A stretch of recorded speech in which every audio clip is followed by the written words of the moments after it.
और अगर 15 लाख रुपया आप लगाते हैं और 24 घंटे आप मशीनें चलाते हैं तो फिर तो रोजाना का मुनाफा जो है वो 50,000 है। हाँ जी, जाहिर है जी, एक शिफ्ट का अगर 15,000 है, 3 शिफ्टें चलाएंगे तो अब खुद ही 40-50,000 का हो जाएगा।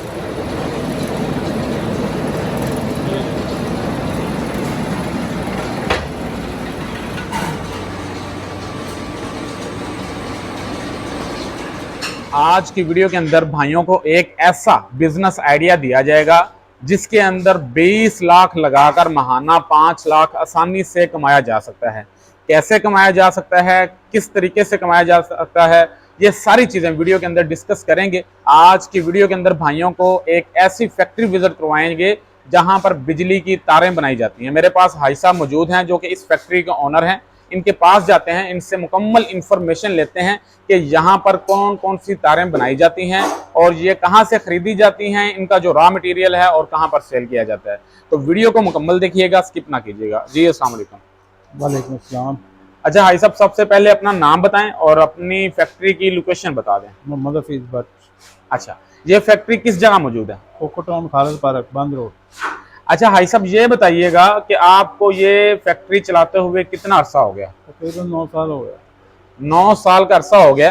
भाई साहब, यहाँ पर आप बिजली की तारें बना रहे हैं, ये कौन कौन सी किस्म की आप तारें यहाँ पर बनाते हैं? ये जो वायरिंग के इस्तेमाल में आते हैं, मैं वो तमाम साइज बनाते हैं। 329, 729, 736, 744, 752 वायरिंग के जो भी इस्तेमाल में तार आते हैं वो सारी इधर बनती है।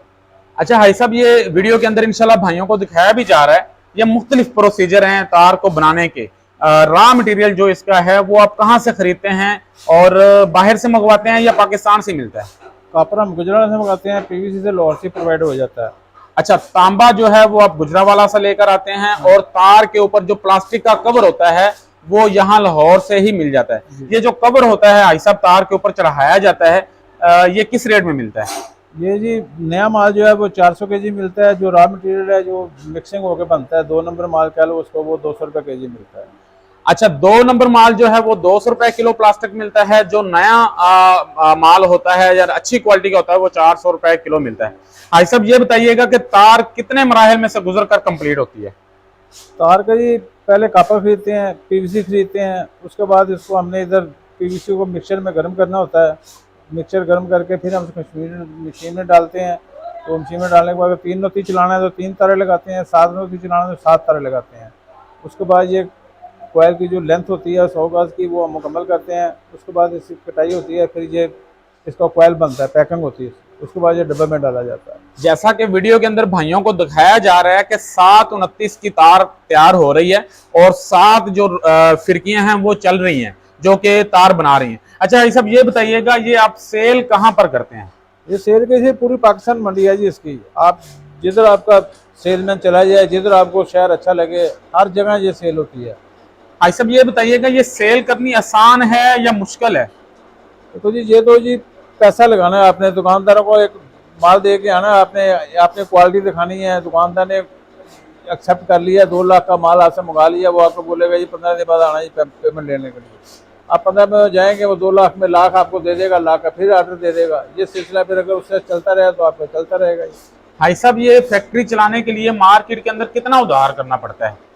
ये तो ये आपकी कैपेसिटी के मुताबिक है। आपके पास जितना ज़्यादा पैसा होगा, जितना पैसा दुकानदारों को नीचे लगाएंगे, उतना ज़्यादा काम करते जाएंगे आप। ये तो आपकी कैपेसिटी है कि आपकी कैपेसिटी कितनी है। आपके पास 10 लाख है, 20 लाख है, 50 लाख है, जितना आप ज़्यादा पैसा बाहर इन्वेस्ट करते जाएंगे उतनी आमदनी भी ज़्यादा होती जाएगी, उतना आपका काम भी ज़्यादा होता जाएगा। सही है। अच्छा भाई साहब, ये जो आप उधार करते हैं इसका मरने का चांस तो नहीं होता कि उधार मिले ही ना, या पक्के बंदे होते हैं? देखो जी, ये तो अल्लाह ताला करम करे, ये तो पाकिस्तान है, इसमें हर तरह के लोग हैं।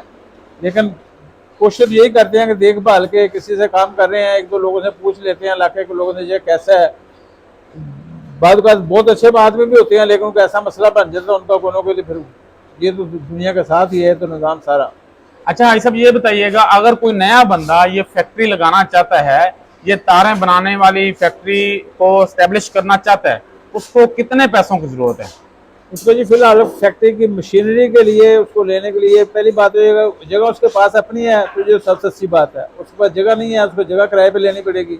सही है, तो कम से कम 40-50 हज़ार रुपये जगह का किराया आजकल। सही है, 3 AC का तो 1-2 लाख का एडवांस लेते हैं। सही है, अगर जगह अपनी है फिर तो सबसे अच्छी बात है। इसको 20 लाख रुपया कम से कम चाहिए मशीनरी के लिए। सही है, आपकी मशीनरी लग गई, जगह मिल गई आपको, उसके बाद आपकी कैपेसिटी है कि आप कितना काम रोज कर सकते हैं, सही कितने है। पैसे आप एक दिन मशीन चलाने के लिए कम से कम 6 लाख रुपया चाहिए।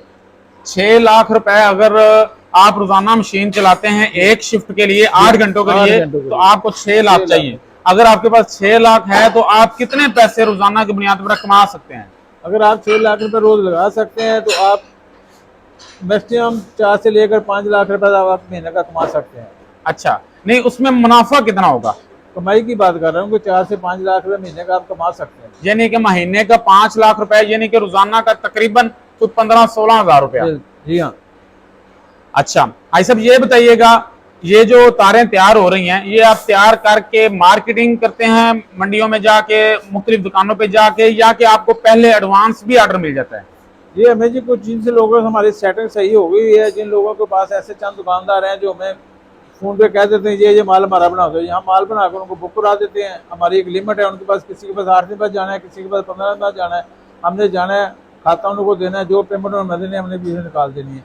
हमारा फिर फोन पे काम चलता रहता है, माल इधर से बुक करवा देते हैं, वो हमें पैसे ऑनलाइन करवा देते हैं, कभी एक बार जाना पड़े तो चले भी जाते हैं।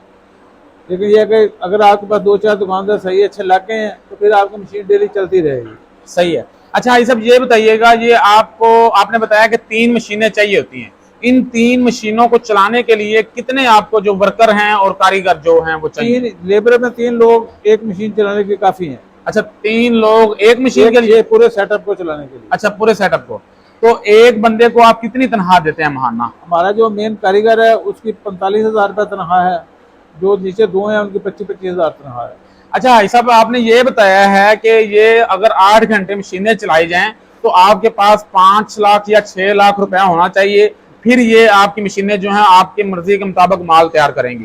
तो अगर आप 24 घंटे मशीनें चलाते हैं तो फिर तो इसका मतलब है आपके पास 15 लाख रुपया होना चाहिए, और अगर 15 लाख रुपया आप लगाते हैं और 24 घंटे आप मशीनें चलाते हैं तो फिर तो रोजाना का मुनाफा जो है वो 50 हजार है। हाँ जी, जाहिर है जी, एक शिफ्ट का अगर 15 हज़ार है, 3 शिफ्टें चलाएंगे तो अब खुद ही 40-50 हज़ार रुपये हो जाएगा। अच्छा भाई साहब, ये बताइएगा देखने वाले नाजरीन को जो इस काम को शुरू करना चाहते हैं वो किन चीजों का ख्याल रखें और किस तरह इस काम का आगाज करें? पहली बात तो यह है कि उनको थोड़ा बहुत इस काम का नॉलेज होना चाहिए। थोड़ा सा महीना 2 महीने किसी के बैठ के वर्किंग कर लें कि ये कैसे चीज़ आ रही है, कहाँ से आ रही है, कहाँ जा रही है। इनको माल का जो बनाने का रेट निकालने का तरीका आना चाहिए कि एक कोयल में कापर कितना लगता है, पीवीसी कितना लगता है, उस कोयल का वजन कितना है, वो उनको रेट निकालना आ जाएगा, वो जहाँ मर्जी बैठ के काम कर सकते हैं। भाई साहब ये बताइएगा, ये जो काम है इसके अंदर नुकसान का खदशा भी होता है?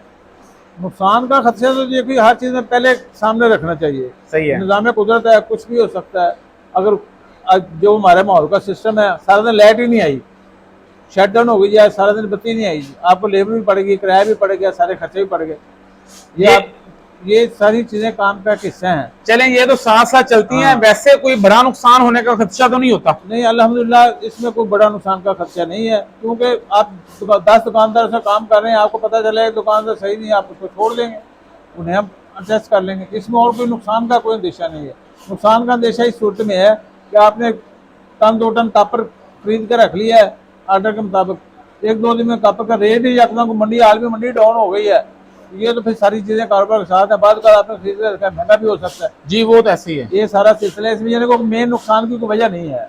अच्छा सब ये बताइएगा, ये जो मशीनें हैं ये एक दिन में कितने बंडल तैयार करती हैं? जिस तरह के ये बंडल तैयार हुए पड़े हैं, ये 200 से 250 कोयल तैयार होते हैं, यानी कि 200 से लेकर 250 तक बंडल तैयार हो जाता है। तो ये होलसेल रेट पर आप कितने का एक बंडल फरोख्त करते हैं? ये मुख्तलिफ साइज है इसके, जो फुल साइज का 29 का कोयल है वो हम 2700 का देते हैं। अच्छा, जो फुल गेज का 329 का कोयल जो है वो 2700 का देते हैं, जो 729 का है वो 5800 का देते हैं। अच्छा ऐसा मैंने देखा है मशीनरी के अंदर 2-3 जगह पर आग का इस्तेमाल किया गया है, आग जलाई हुई है, उसका क्या मकसद है? आग जो है ये जो पीवीसी है इसको गर्म करने के लिए वो उसको पिघलाती है, वो उसको पानी की शक्ल देती है, फिर वो तार के ऊपर चढ़ती है। उसके आगे जो दूसरा हिस्सा आग का वो उसको दे रहा है, वो तार को पीवीसी को चमक दे रहा है। सही है, वो सोना चमक दे रहा है उसको। यानी कि कापर के ऊपर जो प्लास्टिक की तय चढ़ाई जाती है उसको पहले पानी की शक्ल में तैयार किया जाता है, उसके बाद उसको कापर के ऊपर चढ़ाया जाता है। आग का इस्तेमाल इस वजह से किया जाता है। मैं उम्मीद करता हूं कि आज की जो वीडियो है भाइयों को पसंद आई होगी और भाई जो हैं इस तरह के जो काम हैं उनके अंदर दिलचस्पी लेंगे। मेरा तो यही कहना है कि जॉब करने की बजाय ये छोटी छोटी जो फैक्ट्रियां हैं, ये जो छोटे छोटे कारोबार हैं, इनके अंदर बंदे को अपनी जो सर्विसेज देनी चाहिए। आज के लिए इतना ही। अपने मेजबान इनाम अंसारी को दीजिएगा इजाजत। अपना बहुत सारा ख्याल रखिएगा, दुआ में याद रखिएगा। अल्लाह निगहबान।